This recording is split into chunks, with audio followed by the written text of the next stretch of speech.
하나님 말씀을 봉독합니다. 사도행전 10장 1절에서 8절 말씀 교독합니다. 가이사라에 고넬료라는 사람이 있으니 이달리아 부대라는 군대의 백부장이라.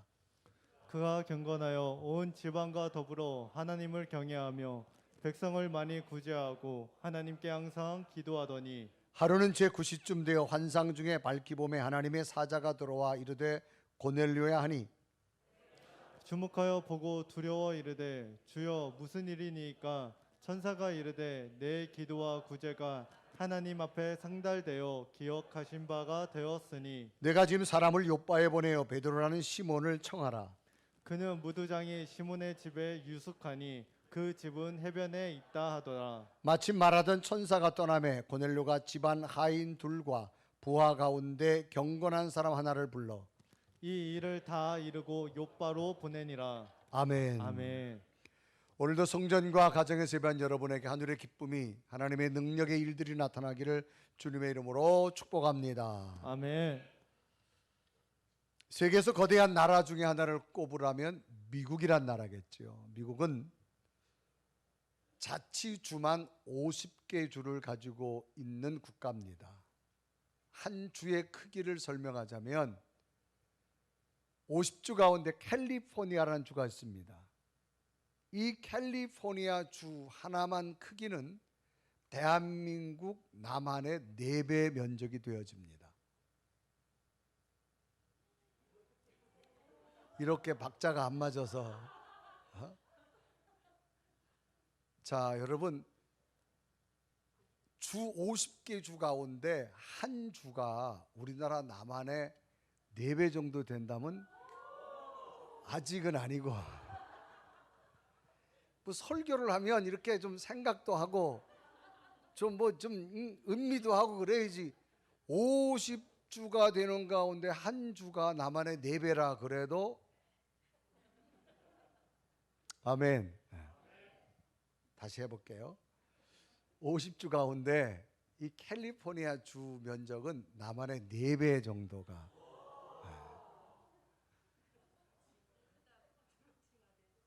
징하게 크다? 뭐 그런 표현 좋습니다. 뭐 이런 주가 50개로 구성된 거대한 국가입니다. 미국 서부에 이 캘리포니아하고 거의 인접되어 있는 네바다 주라고 하는 곳이 있습니다.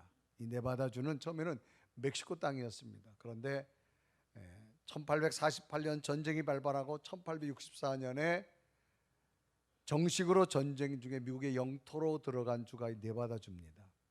이 네바다 주는 사막을 끼고 있습니다. 특히 이제 모하비라고 하는 사막, 아주 거대한 사막입니다. 농사를 지을 수 없는 땅이지요.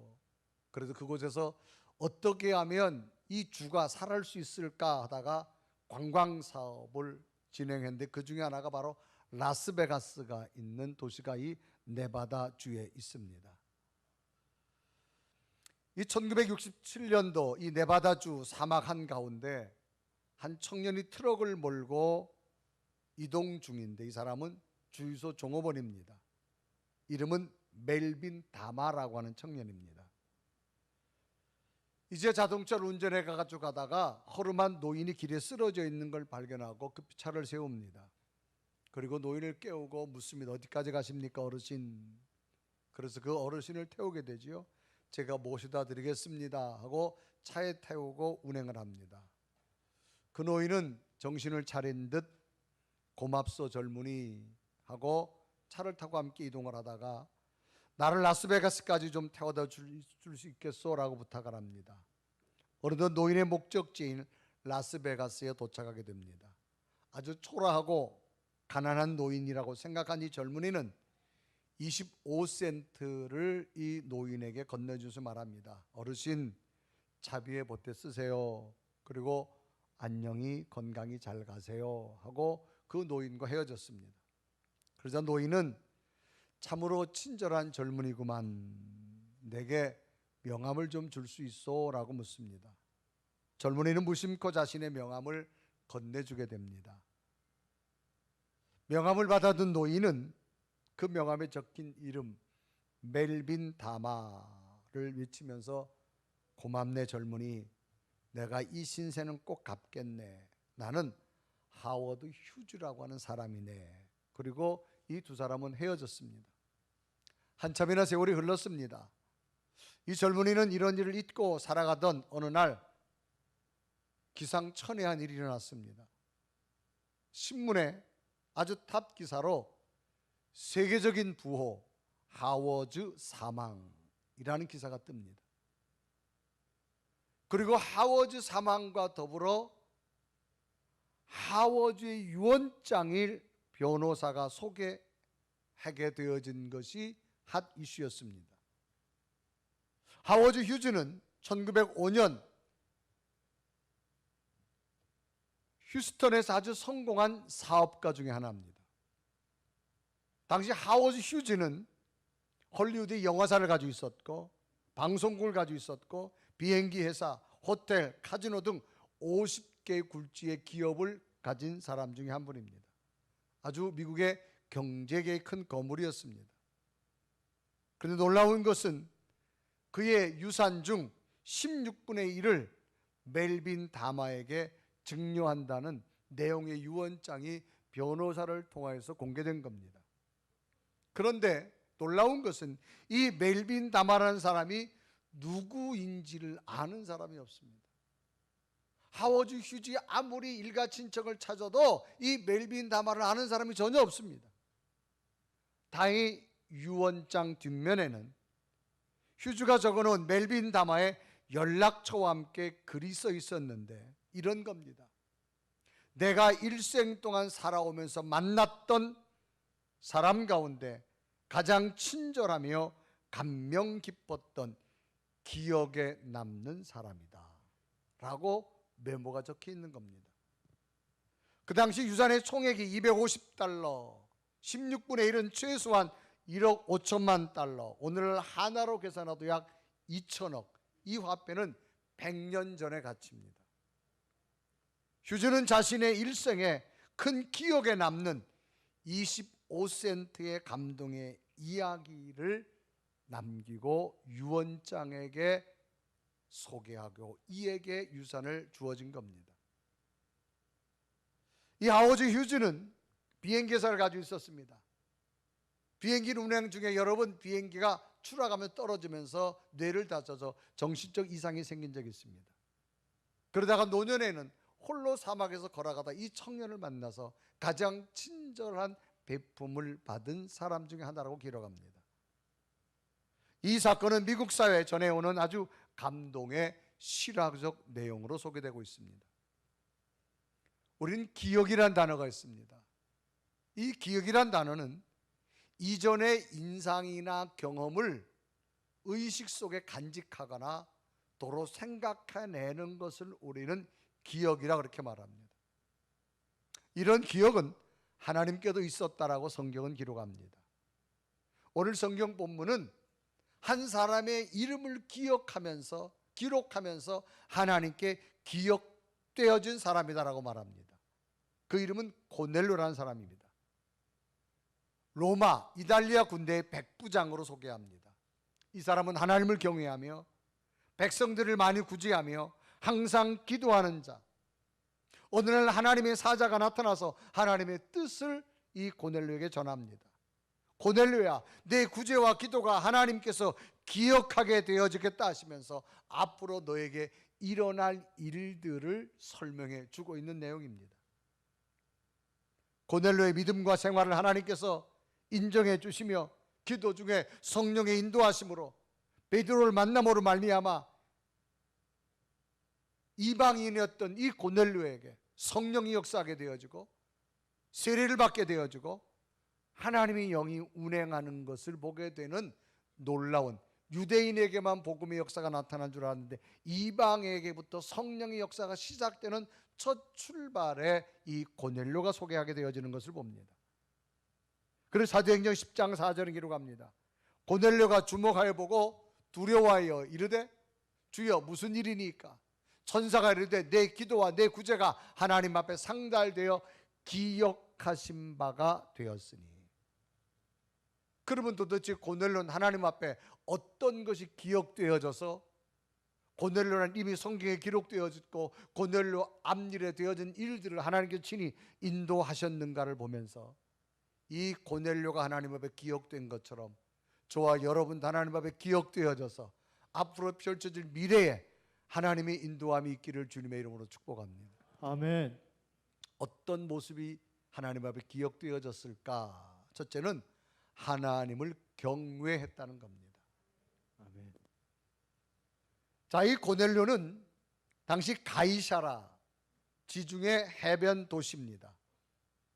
로마 정부의 군대 지휘관이었습니다. 이때는 로마가 유대 사회를 지배하고 있던 시대입니다.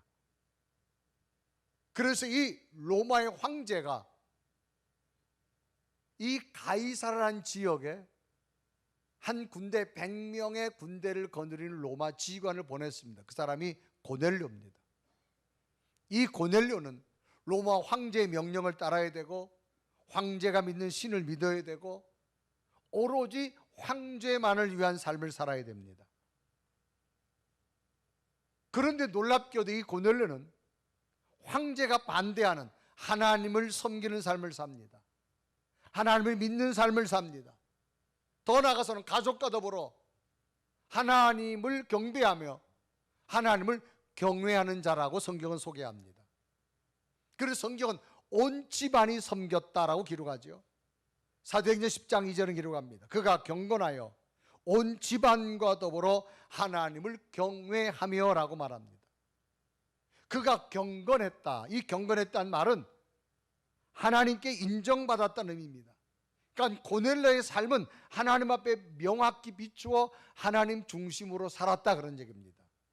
더 나아가서는 자기 혼자만의 믿음이 아니라 온 가족이 함께 하나님을 믿었다.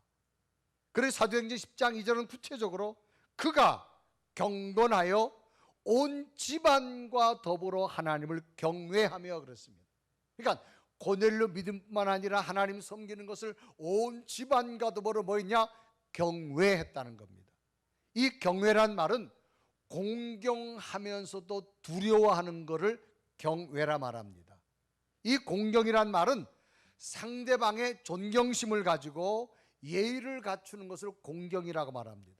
그러니까 이 고넬료와 그의 가족은 하나님 앞을 존경히 여기고 하나님 앞에 예의를 갖추었다. 왜? 하나님이 최고로 여겨지고 그 하나님이 내게 뭐냐? 두려움의 존재로 느껴지기 때문이라는 겁니다. 당시 이 고넬료는 이달리아 부대, 즉 로마의 황제가 임명한 군대 지휘관입니다.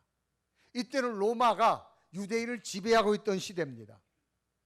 그래서 이 가이사라 지역에 유대인들을 통솔하기 위해서 보낸 지휘관이 이 고넬료입니다. 그래서 사도행전 10장 1절은 아주 기록하죠. 가이사라에 고넬료라는 사람이 있으니 이달리아 부대라 하는 군대의 백부장이라. 이때 당시 고넬료는 로마 총독의 아주 그 부대를 보호하는 군대 중에 하나입니다.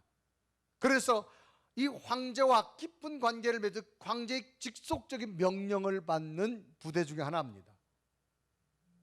이런 특수한 임무를 가진 이 100명의 지휘관이 누구냐? 고넬료입니다. 그러니까 이 고넬료가 함께 권장하는 부대원들은 황제를 숭배해야 됩니다. 황제를 위한 삶을 살아야 됩니다. 황제의 명령에 따라야 됩니다. 황제를 두려워해야 됩니다. 그런데 고넬료는 오히려 하나님을 두려워하고 하나님을 사랑하고 하나님 중심으로 살아가는 신앙을 선택합니다. 아멘. 신앙의 기준이 뭐냐? 누구를 더 공경하고 누구를 더 두려워하느냐에서부터 출발합니다. 내가 믿음이 있다, 믿음이 없다? 이 출발은 뭐냐? 내가 누구를 더 사랑하고 내가 누구를 더 마음에 품고 내가 누구를 더 두려워하느냐에 따라서부터 신앙의 갈림길이 시작됩니다.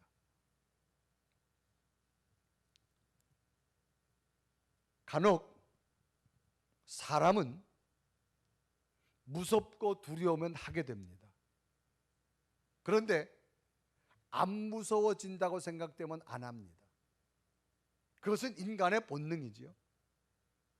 우리나라 교육제도를 보면 초등학교까지는 선생님 한 분이 담임이 돼서 모든 학생의 과목을 다 가르칩니다.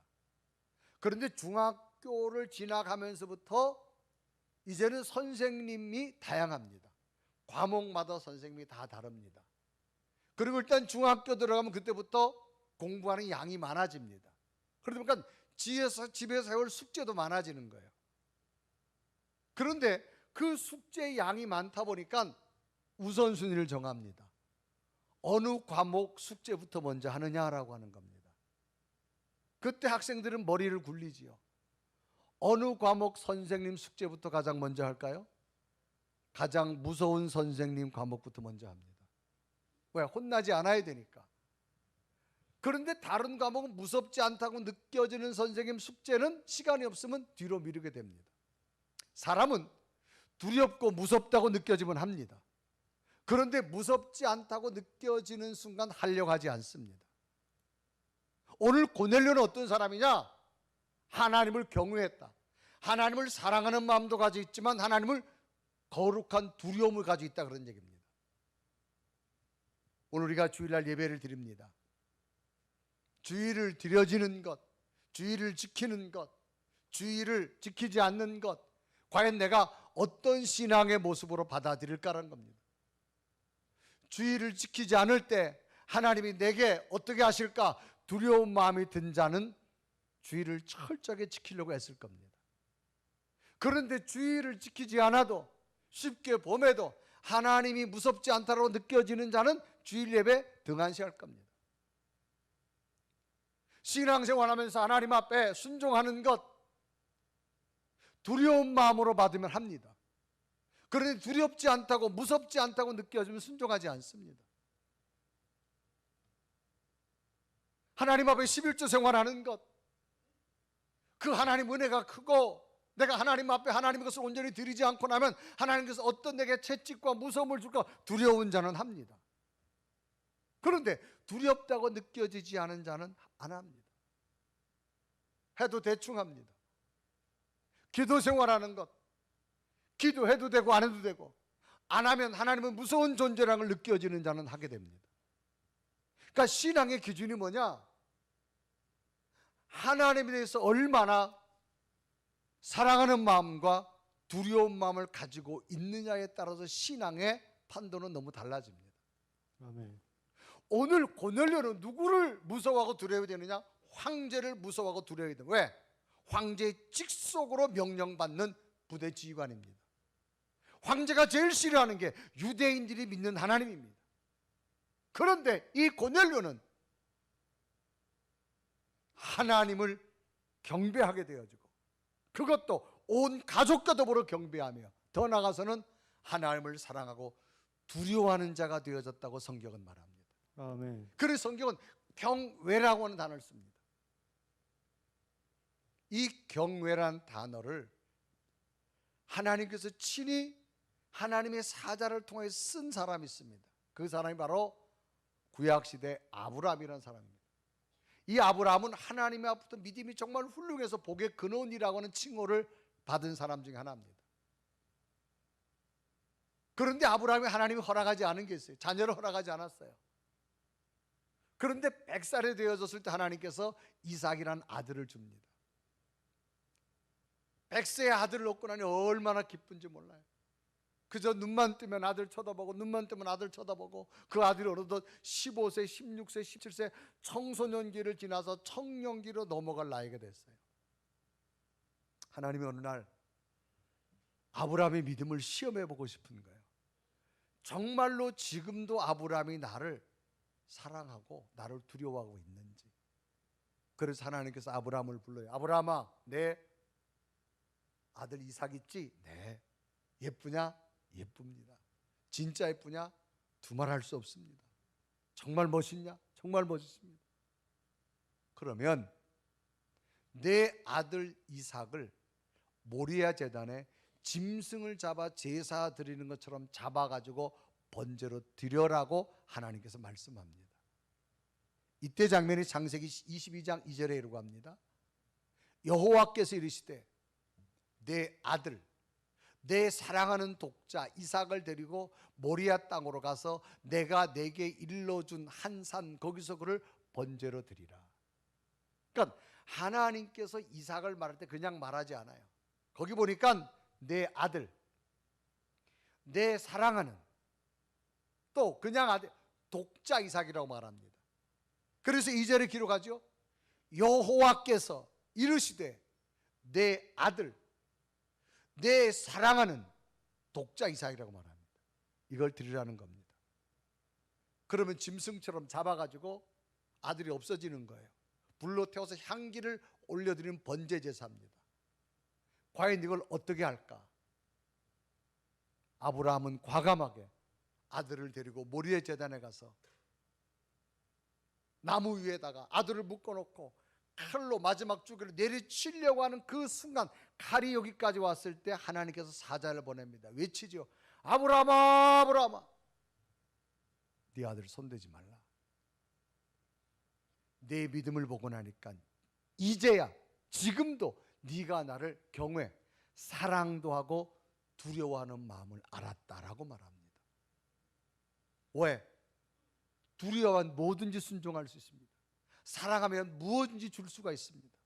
내 독자, 내 사랑하는 내 아들까지도 내게 기꺼이 드리는 믿음을 내가 인정했다고 하는 단어가 경외하는 줄 알았다고 말합니다. 그래서 창세기 22장 12절은 기록하죠. 사자가 이르되 그 아이에게 내 손을 대지 말라.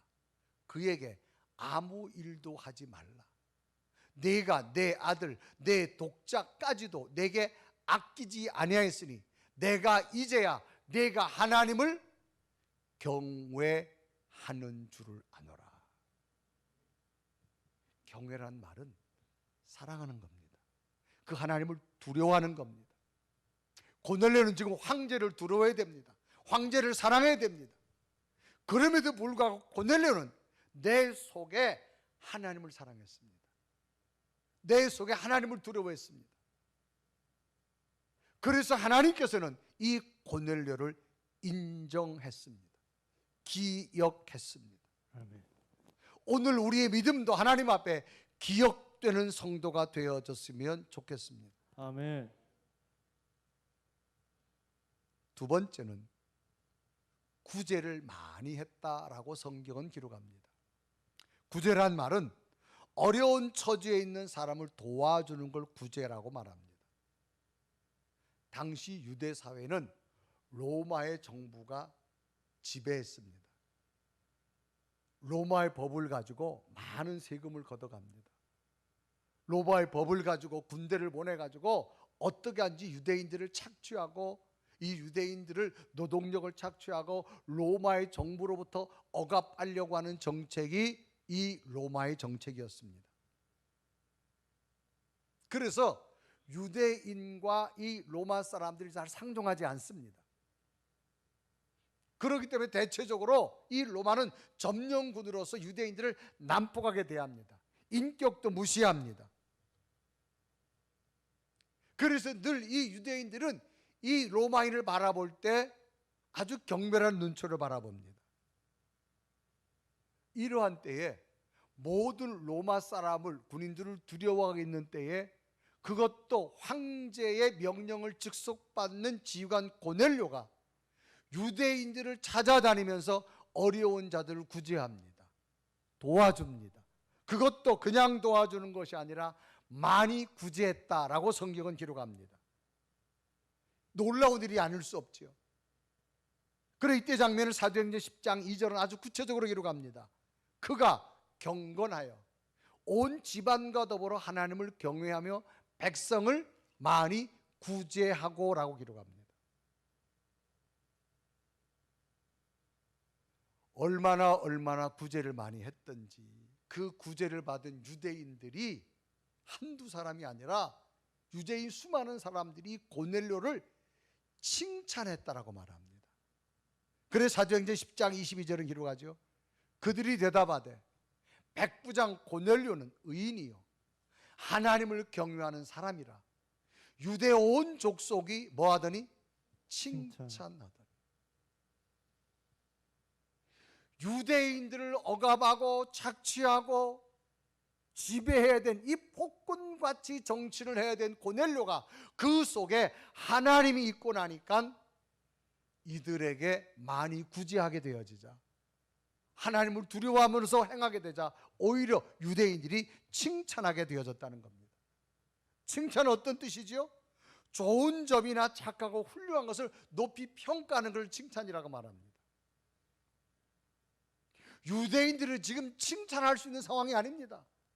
로마 군인들만 모두 피해 도망가야 되고 경멸해야 되고 증오해야 됩니다. 그런데 유대인들이 한두 사람이 아니라 많은 사람들이 오히려 고뇌를 보고 하나님 때문에 하나님을 경외하면서 칭찬했다 그랬어요. 칭찬은요, 할 수 있을 때 하는 것이 칭찬이 아니라 할 수 없을 때 행할 때 칭찬받습니다. 지금 고넬료는 할 수 없는 상황입니다. 로마 황제의 명령을 따라야 됩니다. 지휘관으로서 많은 부하들에게 더 유대인들을 착취하고 억압하고 저들로부터 많은 세금을 과다하고 로마 법으로 저들을 묶어놔야 됩니다. 그런데 이런 고넬료가 오히려 하나님 때문에 유대인들을 보살펴주고 도와주고 구제해주고 그러자 유대인들이 칭찬했습니다. 할 수 없는 상황에 하게 되자 칭찬받더라는 겁니다. 사람은요, 남에게 감동을 주려면 할 수 있을 때 하는 것 누구나 할 수 있습니다. 그런데 할 수 없을 때 할 때 감동이 되어지고 칭찬받게 되어집니다. 그러니까 할 수 없었던 때의 고넬료의 모습을 보고 하나님이 기억했다는 겁니다. 그래서 사도행전 10장 4절 다 같이 읽어볼까요? 시작. 고넬료가 주목하여 보고 두려워 이르되 주여 무슨 일이니까? 천사가 이르되 내 기도와 구제가 하나님 앞에 상달되어 기억하신 바가 되었으니. 너의 모습을 보고 하나님이 기억했다고 천사가 와서 일러주고 있는 겁니다. 우리는 다 할 수 있을 때와 할 수 없을 때를 살아갑니다. 할 수 없을 때 믿음으로 행하십시오. 아멘. 하나님 앞에 기억될 줄로 믿습니다. 아멘. 제가 요즘 한 주간 동안 많은 비중을 차지하는 부분이 많은 분들을 만나는 겁니다. 목사님도 만나고 장로님들도 만납니다. 차를 마시기도 하고 식사 시간을 대하기도 하고, 그래서 식사 시간이 되어지면 제가 그분에게 선거의 한 표라도 제가 도움을 요청해야 되기 때문에 식사를 대접해 드리기도 하고 차를 대접해 드리기도 합니다. 그런데 한 분 목사님을 전화해서, 저는 그분을 본 적이 없지만 스케줄을 잡았습니다. 근데 그분이 저한테 요청하기를, 유 목사님 저랑 식사 약속을 했으면 좋겠습니다. 그래요. 그럼 좋습니다. 그래서 제가 장소를 어디로 할까요? 그러니까 장소는 제가 잡겠습니다. 그러더라고요. 그러십시오. 그래서 한 주간 전에 약속을 하고 장소 스케줄이 저한테 왔어요. 강남도 아니고 강북으로 식사 장소를 잡았더라고요. 그래서 그 식당을 검색해 보니까 굉장히 퀄리티 있는 한정식 집이에요. 그것도 용산 뒤쪽이더라고요. 그래서 정해진 시간에 제가 도착했어요. 도착해서 들어가는데 요즘 청와대가 용산으로 옮겨와가지고 그 식당에 그 중앙부처에 근무하는 부총리도 막 그때 들어가더라고요. 그러니까 기업인들도 막 따라 들어가고요. 제가 검색해 봤을 때도 이게 좀 그래도 퀄리티 있는 식당이구나. 가격표도 보니까 꽤 비싸더라고요. 통상에 가면 식사 대접은 이제 제가 해야 되니까 제 속으로 좀 싼 거 먹지 왜 여기다 했을까 제가 그랬어요. 뭐 그래도 어떡합니까? 그래도 갔어요. 갔는데 저 혼자 간 것도 아니고 다른 목사님도 두 분이 함께 갔어요. 갔더니 룸에다 예약을 하고 그분이 앉아 있고 제가 앉았어요. 인사를 하고 메뉴판이 앞에 있더라고요. 이렇게요. 제가 아래 눈으로 이렇게 봤어요. 점심 메뉴인데 굉장히 비싸요. 그러다가 그분이 이야기를 하는데 제가 또 두 분하고 같이 갔잖아요. 이분이 조금 당황하는 기색을 보이더라고요. 그래서 앉았어요. 앉아서 제 소개를 하고 함께 식사를 하자고 하니까 이분이 첫 말이 유 목사님, 제가 유 목사님을 위해서 식사 대접해 드리려고 이곳으로 장소를 잡았습니다. 제가 이미 결제를 했습니다. 부담감 갖지 마시고 편하게 드십시오. 그러면서 본인 소개하는데 본인은 개척교회를 하고 있답니다. 그런데 유 목사님이 연애를 위해서 일을 한다고 하시니 무더운 때 자기가 대접이라도 해주고 싶어서 여기에 초청했다는 거예요.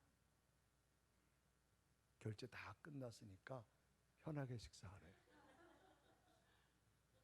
제가요 너무 감동이 되는 거예요.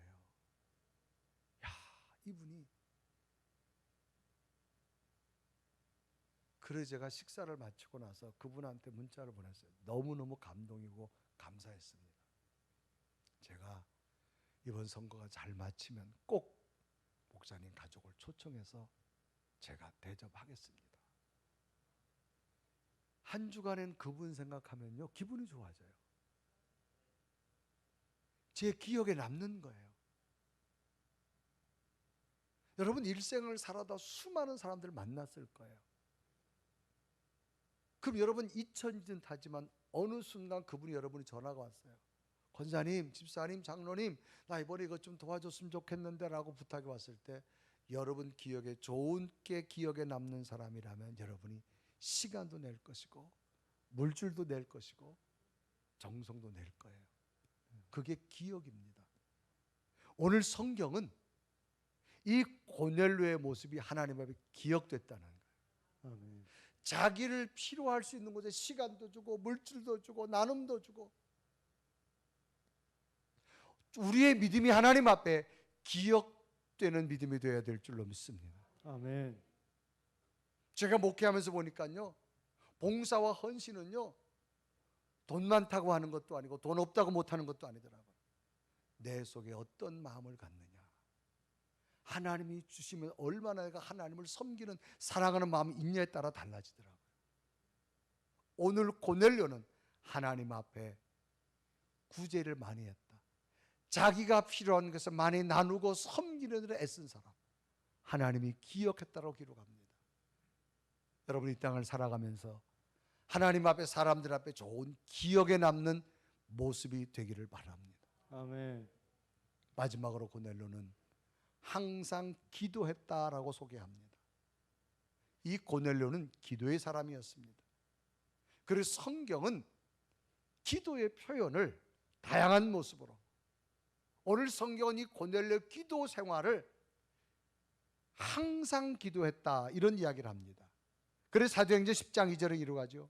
그가 경건하여 온 집안과 더불어 하나님을 경외하며 백성을 많이 구제하고 하나님께 항상 기도하더니, 그래서 항상이라는 말은 떨어진 시간이 없는 거예요. 우리는 기도를 이렇게 비유합니다. 영혼의 호흡이란 단어를 쓰고 영적인 대화란 단어를 씁니다. 우리 인간은 육체를 가지고 있습니다. 육체가 살아있다는 증거가 뭐냐? 호흡입니다. 내 육체의 호흡이 끊임없이 일어날 때 사람은 우리 육체가 살아있는 걸 의미합니다. 호흡이 멈췄다 죽은 것을 의미합니다. 그럼 인간은 육체만 가지고 있냐? 그렇지 않습니다. 우리 몸속에는 정신적 세계를 컨트롤하는 공간이 있습니다. 그 공간이 하나님과 교통되는 걸 우리는 영적인 호흡, 기도라고 말합니다. 그러니까 육체가 호흡할 때 살아있듯이 영적인 기도가 살아있을 때 살아있는 영혼의 호흡이라고 말합니다. 아멘. 또한 기도는 하나님과 영적인 대화라고 말합니다. 사람은 소통하게 되어질 때 쓰는 것이 몸으로 대화하든지 언어로 대화하든지 표현으로 대화합니다. 이게 소통의 모습입니다. 그래서 뭐 서로 좋은 관계라 그 말입니다. 오늘 성경 본문로는 하나님 앞에 항상 기도했다. 이 말의 의미가 하나님과 언제나 연결되어졌다 그 말입니다. 그럴 때에 하나님의 사자가 와가지고 고넬료에게 말합니다. 고넬료야, 이렇게 하라 그런 얘기입니다. 그래서 사도행전 10장 3절에 기록하죠. 하루는 제 9시쯤 돼요. 환상 중에 밝히 보매 하나님의 사자가 들어와 이르되 고넬료야. 여기 보니까 제 9시는 뭐야? 유대인들이 정해놓은 기도 시간입니다. 기도할 때 하나님의 사자가 왔다 이 말입니다. 그러면서 고넬료가 하나님의 사자가 말하는 겁니다. 여러분, 하나님이 보낸 천사의 소리는 누가 들을 수 있을까요? 하나님과 영적인 관계가 맺은 자만이 들을 수 있습니다. 아멘. 기도 중에 고넬료야 부릅니다. 그래서 그 말은 뭐야? 고넬료야, 요바에 베드로란 유대인이 있다. 그 유대인을 너희 집으로 모셔라. 그리고 베드로로부터 하나님 말씀을 들어라. 그런데 당시 이 고넬료는 황제의 명령을 받는 사람입니다. 그런데 유대인을 자기 집으로 초청한다? 격이 안 맞는 겁니다. 그런데 지금 기도 중에 하나님의 천사가 와서 말하는 겁니다. 그래서 사도행전 10장 5절에 이루어가죠. 내가 지금 사람을 요바에 보내어 베드로라는 시몬을 청하라 그런 얘기입니다. 그래서 사람을 보냈어요. 그런데 베드로에게 문제가 생겼습니다. 가보니까 베드로가 기도 중에 있어요. 이미 하나님께서 베드로에게 또 말합니다. 베드로야, 고넬료가 사람을 보낼 거다. 겁내지 말고 가라는 겁니다. 만약에 베드로 입장에서 보면 로마의 백부장이 지휘관이 나를 불러다가 혹시 나를 죽일지도 모르고 나에게 해를 할지도 모르는데 가는 게 두려워서 도망갈지도 몰라요. 그래서 기도하고 있는 베드로에게 미리 하나님께서 또 천사를 보내 말하는 겁니다. 베드로야, 겁내지 마라. 내가 사람을 보냈다. 그러니까 겁내지 말고 고넬료 집으로 가서 말씀을 증거하라는 겁니다. 그래서 사도행전 10장 19절에 말하죠. 베드로가 그 환상에 대하여 생각할 때 성령께서 그에게 말씀하시되 두 사람이 너를 찾으리니 20절에 보면 일어나 내려가 의심하지 말고 함께 가라. 내가 그들을 보내었느니라. 기도하고 있던 베드로에게 하나님이 교통하고 있었음을 의미합니다. 여러분, 기도하면 하나님과 교통합니다. 아멘. 기도하면 천사를 보냅니다. 아멘. 기도하면 하나님의 사자를 보냅니다. 아멘. 그래서 베드로도 기도하다가 천사의 음성을 듣고 지금 고넬료 집으로 갑니다. 고넬료도 기도하다가 하나님의 사자가 베드로를 초청하라고 말합니다. 그래서 사람 보냈습니다. 이제 시간이 돼가지고 베드로가 자기 집에 왔어요. 고넬료가 자기뿐 아니라 자기 온 집안 사람을 다 불러놓고 하나님의 말씀을 들으려고 하는데 이때 고넬료가 베드로를 향해서 한 말이 참 대단합니다. 우리가 다 모였습니다. 오늘 당신의 말씀을 듣고자 모인 이유는 우리가 하나님 앞에 섰습니다. 아멘. 로마 사람이 무시하는 유대인임에도 불구하고 유대인 베드로를 바라보고 하나님 앞에 섰다고 말합니다. 그래서 사도행전 10장 33절 다 같이 읽어요. 시작. 내가 곧 당신에게 사람을 보내었는데 오셨으니 잘하였나이다. 이제 우리는 주께서 당신에게 명하신 모든 것을 듣고자 하여 다 하나님 앞에 있나이다. 아멘. 여러분, 얼마나 대단한 신앙입니까? 유대인들, 로마 사람이 무시하는 저 억압해야 될 사람들, 그 베드로를 초청해서 하나님 앞에 있다는 겁니다. 베드로를 하나님처럼 봤다 그런 얘기입니다, 여러분. 오늘 우리가 하나님 말씀을 들으면서 강단에 던져지는 말씀이 정말 여러분 하나님 말씀으로 들려지십니까? 아멘. 이런 믿음이 오늘 우리에게 필요하다는 겁니다. 아멘.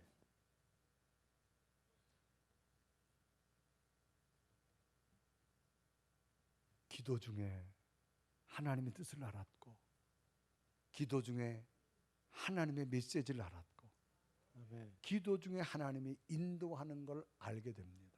아멘. 그래서 베드로가 와서 말씀을 증거했는데 로마 이방인입니다.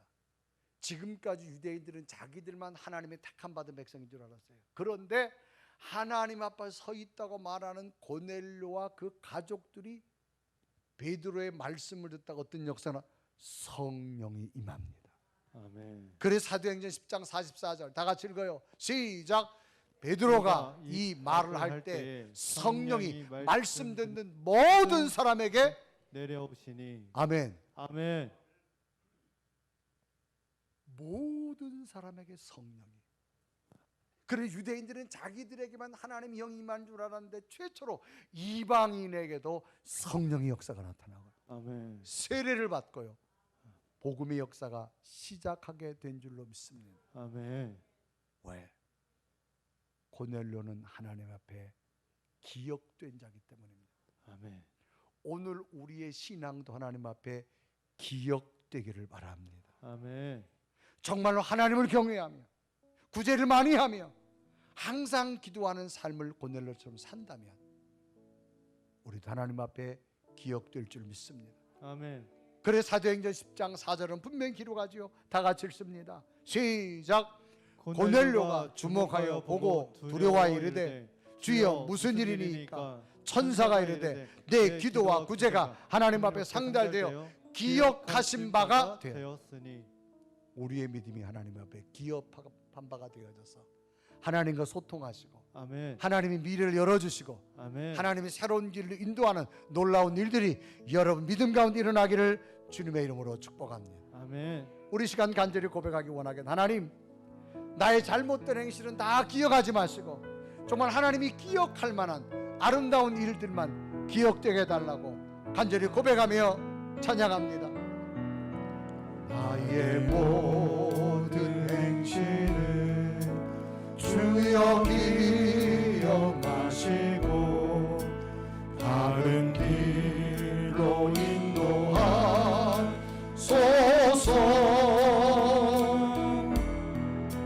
기쁠 때나 슬플 때 나와 동행하시며 밤낮으로 인도하소서. 내 모든 형편을 내 모든 형편을 다 기억하시고 늘 나와 동행하옵소서.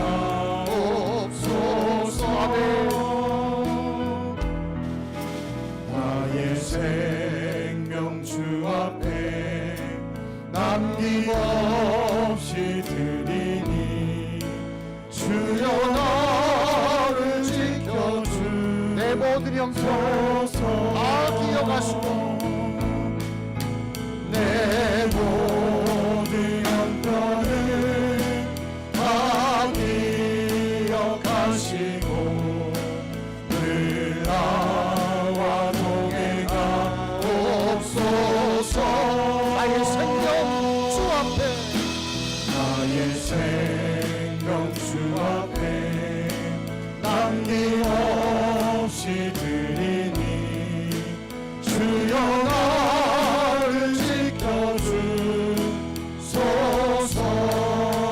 우리 한 다 같이 두 눈을 감으시고 하나님, 내가 지나온 믿음의 삶 얼마나 하나님 앞에 기억되어져 있을까요?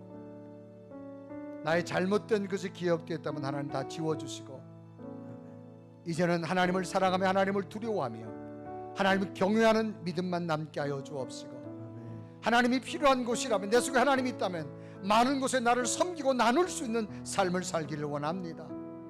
영적으로 깨어있는 항상 기도하는 삶을 살아서 언제나 하나님 앞에 영적으로 교통하며 기억된 성도가 되기를 원합니다. 주님, 이 고넬료의 믿음이 나의 믿음이 되게 하여 주옵소서. 우리 시간도 간절히 고백하며 기도드립니다. 살아계신 주님, 이 시간도 주 앞에 간절히 기도합니다. 오로지 하나님을 경외하며 하나님을 사랑하며 하나님을 기도하며 하나님 나를 필요하다며 또 많이 섬기고 나와 동행하옵소서. 오 성령이 하나님, 주여 나를 기억하시고 나를 하나님의 하나님을 남김없이 주여에게 드리니 해주시옵소서. 주여 나를 지켜주소서. 살아계신 하나님, 오늘도 마음을 모아 결단하며 기도하게 하신 하나님 감사합니다. 내 마음속에 하나님을 사랑하며 하나님을 두려워하며 하나님이 나와 동행하신다면 나를 필요하는 것에 더 많이 섬기고 나누고 구제하는 자가 앞장서게 하여 주옵시고, 아멘. 항상 영적으로 깨어 있어서 하나님과 기도하며 소통하여 하나님이 나를 통한 미래의 앞일을 발견케 하시고 인도하게 하시고 열어가는 기적을 보게 하여 주옵소서. 아멘. 늘 기도하러 하나님이 우리 가정을 지키시고 우리 자녀들의 미래를 열으셔서 바른 길로 인도하여 주옵소서. 아멘. 예수 그리스도의 이름을 간절히 기도드리옵나이다. 아멘. 아멘.